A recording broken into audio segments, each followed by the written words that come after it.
Hello guys, how's everyone doing today? I have here the 2014 Ford Escape. I've been working on this truck for a while now.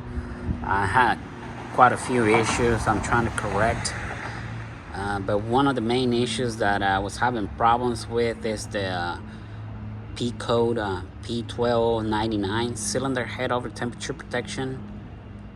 I also had a p0316 misfire on startup, and I also have the p2560 engine coolant level low, and I have the U1035 lost communication with the engine coolant level. This car had other issues. It has some more codes. I got another video. I'm gonna have to post it on there, that way you can see what the car was doing, but it cut out short for me. I couldn't record anymore. But anyway, going back to this, I had an issue with the coolant level switch, and I couldn't find any information about the coolant level switch. Most of you, as you would think, the coolant level switch is located, usually it's on the reservoir, the coolant reservoir. But on this particular car, this 2014 Ford Escape with the 1.6 turbocharged engine, on this case, this is your coolant level switch. And if you call the parts stores, they're not gonna be able to tell you anything about it. It's not even on their system. So you will have to go directly to Ford dealership. I didn't try Ford dealership. I just went and got a used one to try it out because it's really expensive. It's about $300 or more. I can't remember. But this system was added after the car was designed, because as you can see, it's got its own harness. See, this is for the coolant level switch. As you can see down there, it's hooked up down there. And it's harness on the side, and it's got this it's like a little module right here. And what it does, see these two plugs right here, this is a male and a female. You could just plug them like this, you know. If you don't know anything about this, you could just plug them like this. You would think, oh, it plugs like that, but not. This was added on afterwards because on these engines, if you overheat this engine, that the head is gonna warp, and you're gonna have a head gasket issue. And once you overheat this engine, the head is gonna warp, and oil is gonna start coming out of the head through the head gasket, and that oil can run onto the manifold and onto the turbo. So if you're having that issue to where there's oil leaking onto the manifold of the turbo, this car could catch on fire. That's why they added this system. But the problem is that there's no information about this system right here. But if your coolant goes low, it'll send a signal to this module. This module communicates through the power steering system, through the data lines from the power steering. This is gonna go to the power steering. It's kind of like a loop. One goes to the power steering, and the connector to the power steering goes here. So they're using the communication wires from the power steering, electronic power steering, to tighten this coolant level switch. And I looked through all data, I looked through the internet, I couldn't find any information. So I did some more digging. That's the part number right there. If you're having issues with the coolant level switch, it's not reading it, check out your connections right here. Check out your coolant level switch. On this case, that coolant level switch was bad. I replaced it, and I'm about to put it all back together and see what it does. But I was having issues with this. So if you get in that code, the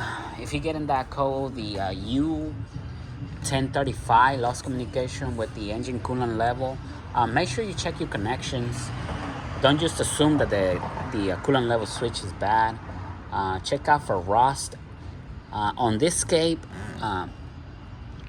or if you get in the p1299 cylinder head over temperature protection, it's gonna have to do with this right here, with the coolant level switch.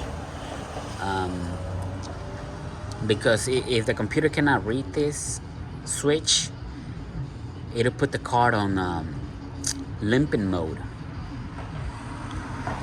The car would not want to move. It'll move probably like 2 miles per hour. Yeah, so once you get that code, the p1299, it's best if you just try to pull over and shut off the car. That way it's not overheating. On this case, I guess they kept on driving it like this, and he overheated, so we had to do a head job on this car. I'm almost done with it. This car had a lot more issues. I got another video, I just haven't uploaded because it was cut short. I didn't have enough memory. But the way this system is, this is the plug for your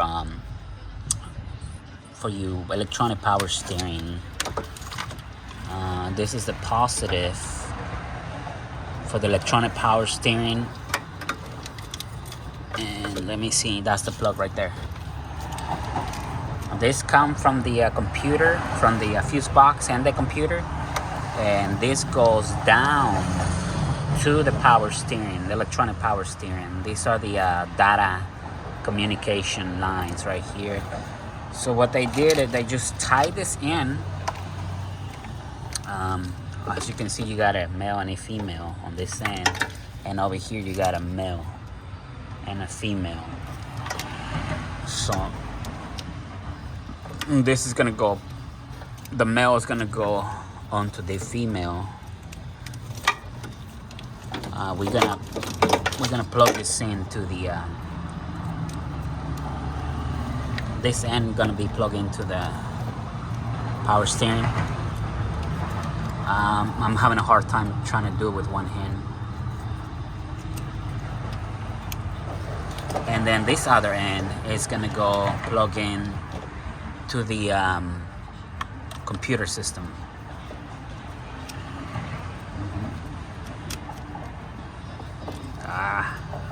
Yeah, it's kind of hard to do it with one hand.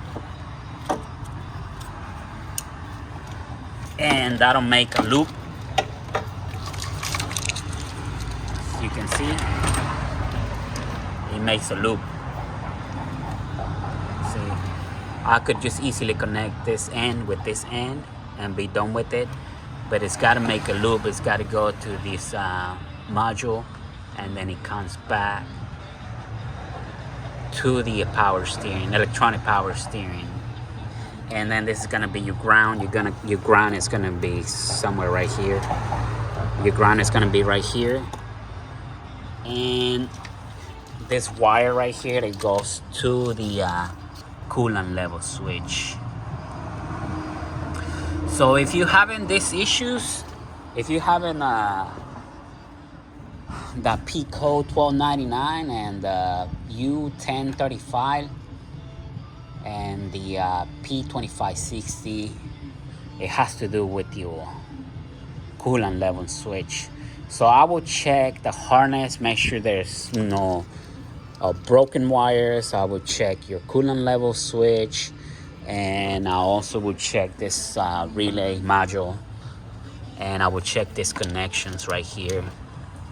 But right now I'm fixing to start this engine. Right now I'm fixing to start this engine. So just make sure check these connections. There's not broken wires or any rust in them. And possible causes, it'll be this module right here or the switch, this switch right here. Or it could be all of it, your module, your harness, and your switch. But I'm hoping this is helpful for you guys. I'm fixing to put it all back together. I'm almost done with it. I'm gonna crank it up and start it, and I'm gonna let you know how everything went. If this video is helpful for you guys, hit the thumbs up and like and subscribe. And I'm gonna make that second video for the outcome, so stick around, and I'll let you know how everything went. Right now I'm just gonna put all the wire in the battery. Basically I just need the battery and the air box, and I'm pretty much done with it. I gotta put new fluid,